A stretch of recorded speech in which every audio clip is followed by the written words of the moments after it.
The World Health Organization is coming under fire for the way it handled the virus outbreak, and there are growing calls for the organization to disclose its ties with China. The communist regime's influence on the United Nations isn't limited to the WHO. In an interview on Fox News, White House Trade Advisor Peter Navarro said China is trying to control almost every organization within the United Nations. He said over the last decade, China has been aggressively pursuing control of those organizations by getting people elected to top positions. The United Nations has 15 specialized agencies, and Chinese nationals head 4 of them. The WHO's previous Director General is also a Chinese national. Inside the UN's principal organs, Chinese nationals are also taking up lead positions, like the Vice President of the International Court of Justice, who's also a former Chinese ambassador. The communist regime's efforts to grow its influence in the UN have been years in the making. Over 70 years ago, when it seized control of the mainland, Taiwan represented China in the United Nations. After losing the Civil War in the 1940s, China's legitimate government at the time retreated to Taiwan. Meanwhile, the Chinese Communist Party established the current regime on the mainland. A question emerged: who should represent China in the United Nations? With support from the United States, Taiwan maintained its seat in the UN for more than 2 decades. But the tables were turned when the U.S. decided to get closer to China. The turning point came on July 15, 1971, when President Nixon announced his visit to Communist China the following year. On the same day, the communist regime's allies ramped up their efforts to replace Taiwan. They called for the region to take its place, saying Taiwan's position was unlawful. A resolution was later introduced and passed.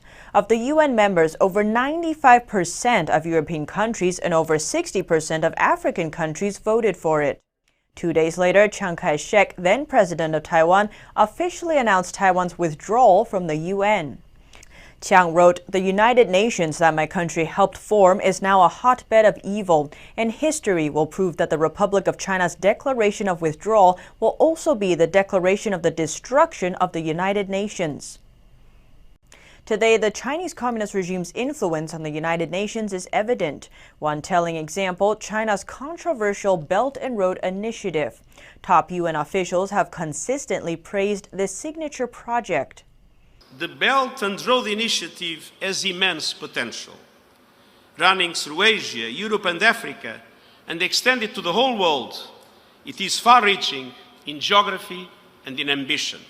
But it also provides an opportunity for people to see how we can truly unlock those trillions for investments that make sense, because they bring people together, they empower young people, but more especially give jobs to all.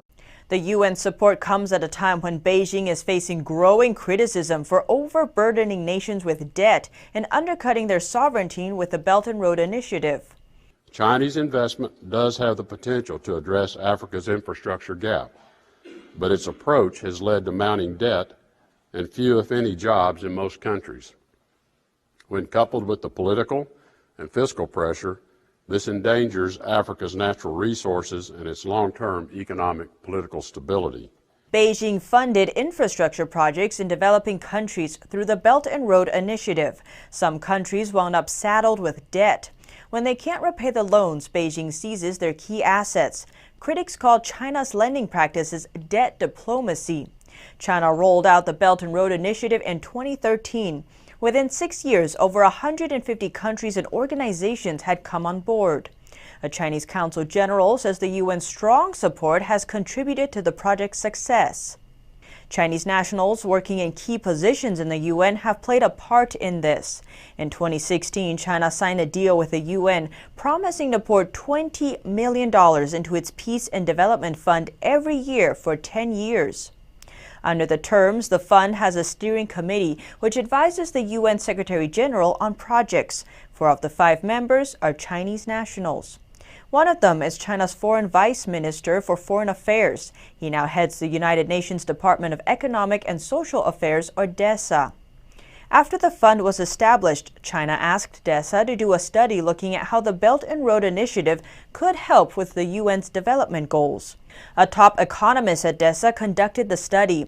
He also happens to be a Chinese national. The economist arrived at a favorable conclusion.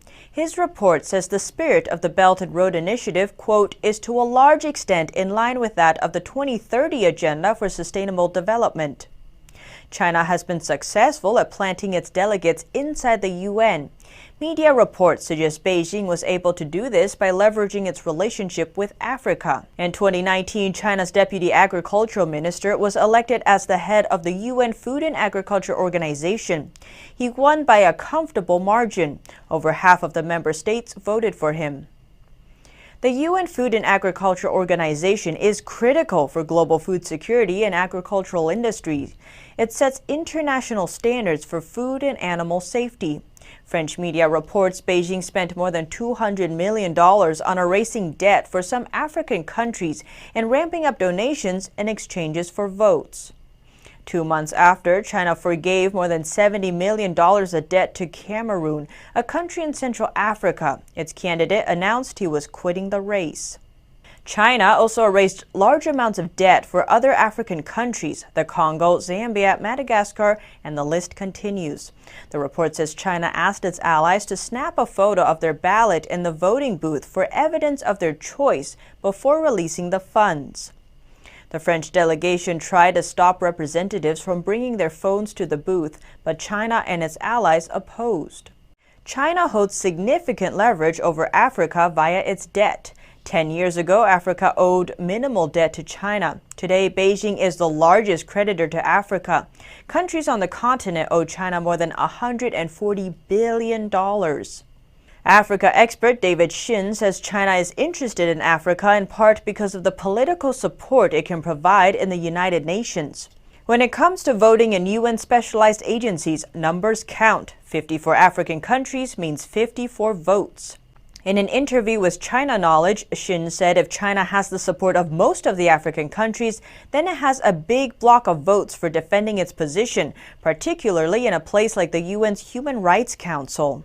2 years ago, the United States withdrew from the UN Human Rights Council. For too long, the Human Rights Council has been a protector of human rights abusers. Haley said countries that perpetrate human rights abuses continue to be elected to the council, such as the Congo, and the world's most inhumane regimes continue to escape scrutiny. Therefore, as we said we would do a year ago, if we did not see any progress, the United States is officially withdrawing from the UN Human Rights Council. The communist regime has long been criticized for its human rights violations, and its influence inside the UN continues to expand. This April, China was appointed to the Human Rights Council panel. This gives China the power to choose human rights investigators, those who monitor freedom of speech, enforce disappearances, and arbitrary detention. All of these are rights the communist regime violates. Hillel Neuer, executive director of a UN watchdog group, says the UN's move is absurd and immoral. He tweeted, "That's like making a pyromaniac into the town fire chief." Inside the UN sprawling system, Chinese nationals are not limited to principal organs in key international organizations. Over 20 Chinese nationals hold leadership positions in other UN funds and programs, other entities, and international trade and financial institutions, such as the International Monetary Fund and World Bank.